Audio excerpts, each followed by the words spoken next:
One of the things I love to do in the evenings as a way to kind of unwind at the end of the day is usually around 9 o'clock or 9:30, right before bed, for about a half an hour. I'll turn my television on and I'll watch one of three things. Some kind of a documentary on something boring that I need to just clear my mind. Mayday air crash investigations on YouTube. I love airplanes and I like to know how they work and how they don't work. And when I really need to unwind, Bob Ross and his paintings. Love it. That's my routine. My routine changed this past week. You know what I found myself doing? And this is a confession. Watching the news. It became a lot more interesting over the last couple of weeks. And by interesting, I don't mean a good kind of interesting, but something that sparks my interest and my curiosity. I've never liked the news because it's usually very slanted one way or the other. And yet what I've found this past week is that it's been much more interesting, pulling me in, wanting to elicit from me an opinion and a thought about things that I know very little about. And I found myself at times, sitting in my recliner, feeling so superior to everybody that I'm seeing on the television, thinking of myself as some sort of wondrous thinker, and I figured it out in all of 45 minutes. And if people would just do what I think that they should do, the world would be a much better place. Dangerous way to live our lives. But it's not a dangerous thing just because it's futile. Because, who cares what a 37-year-old priest sitting in his recliner in Old Town thinks about anything, right?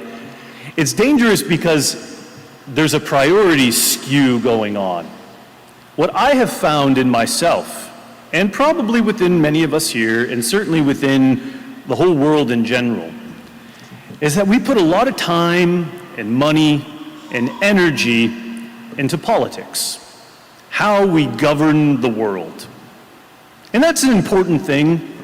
We need to think about these things.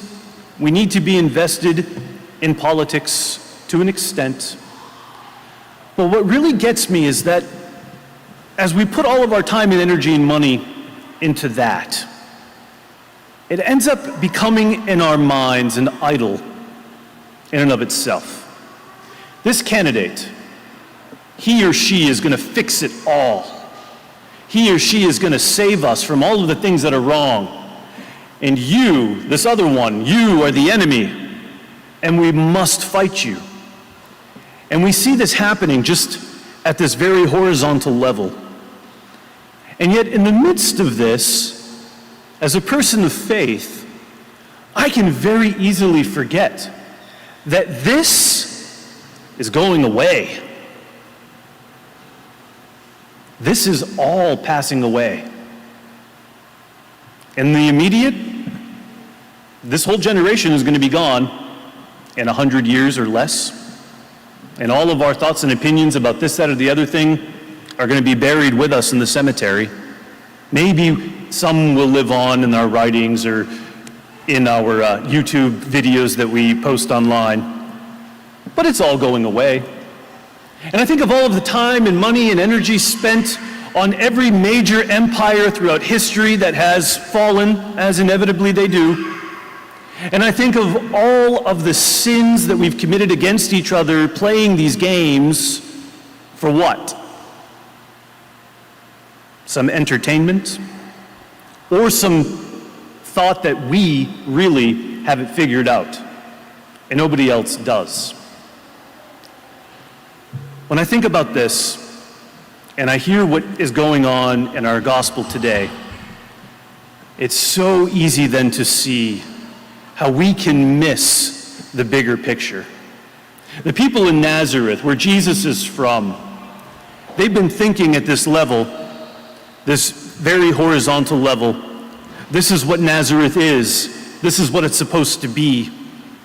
And they see him come, and they reject him. Because he's not giving them what they want. He's not giving them what they've assessed that they need.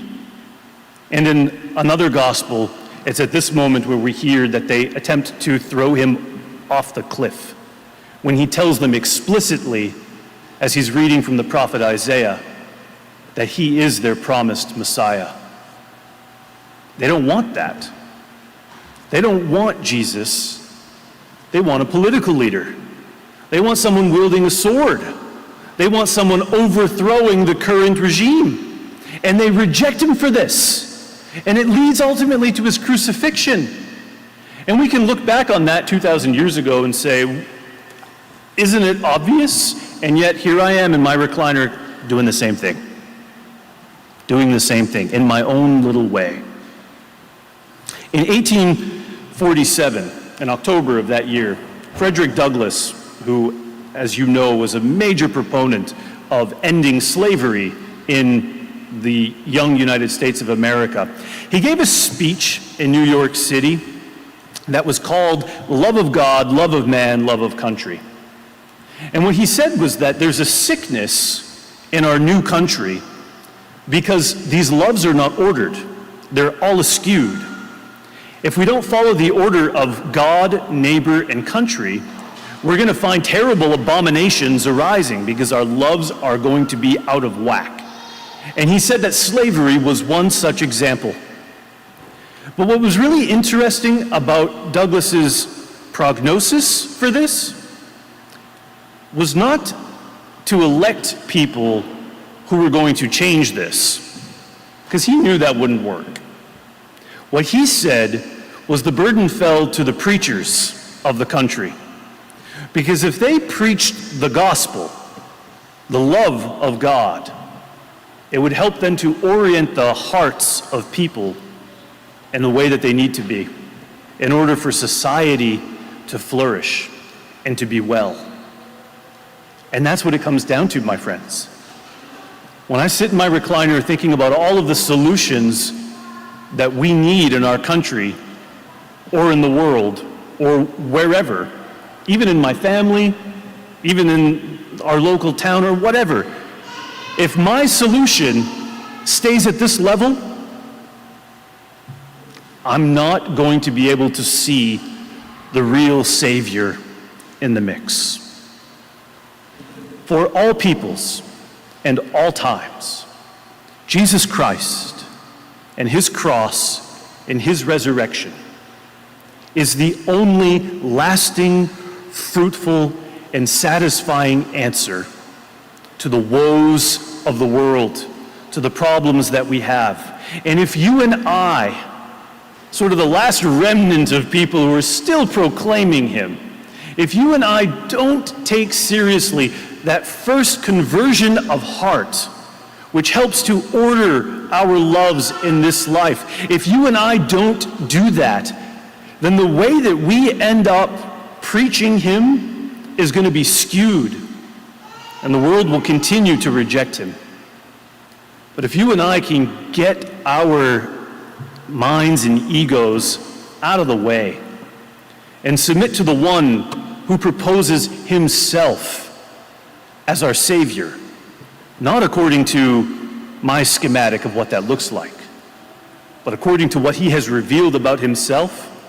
And if I can learn to love him in every facet of my life, if I can order my loves in this world to him, and if I can evidence this to you and to others, not necessarily through my words, although sometimes, but always through the way that I live and how I treat you and what I do with my time and my energy and my money, if I can do that, then we will find hearts changing. The reality is that Jesus changed the face of the world not through a political regime and not through a political solution, but through the cross. It's counterintuitive. How is that going to work? Worst policy decision ever. That ain't going to work. That's defeat. That's weakness. That's death. And yet we hear St. Paul telling us at the very end of our second reading today in his second letter to the Corinthians, "For when I am weak, I am strong." My friends, it does not depend upon us. You and I cannot make the world a better place. You and I cannot legislate the world into some utopia. You and I will only find our freedom and our happiness and our joy and our salvation when we let Him, and Him alone, be our strength. We looked at the example today of all of those who have come before us, who have handed this precious gift onto us. And we say right here and right now, I want to be the best steward of this gift that I can be. I want to be the best ambassador for Jesus Christ. And Lord, I don't know how to do it because I am weak. So be my strength and help me to be concerned only with handing Him on as the only solution that the world needs. That's why we come back here week after week after week. Because we cannot find our strength or our sustenance anywhere else. We can't grow it in our backyard on our own, and we can't buy it from the merchant on the corner. We can only find it here, where you and I come as poor beggars with nothing to give and everything to receive. And we allow Him to feed us with His very life. There is no better solution for the whole world than what you and I gather to celebrate today. Let's just pray on this muggy summer morning that we will have the perspective to see it all for what it is and to glory in the one who has given Himself to us, the one and true Savior of the world.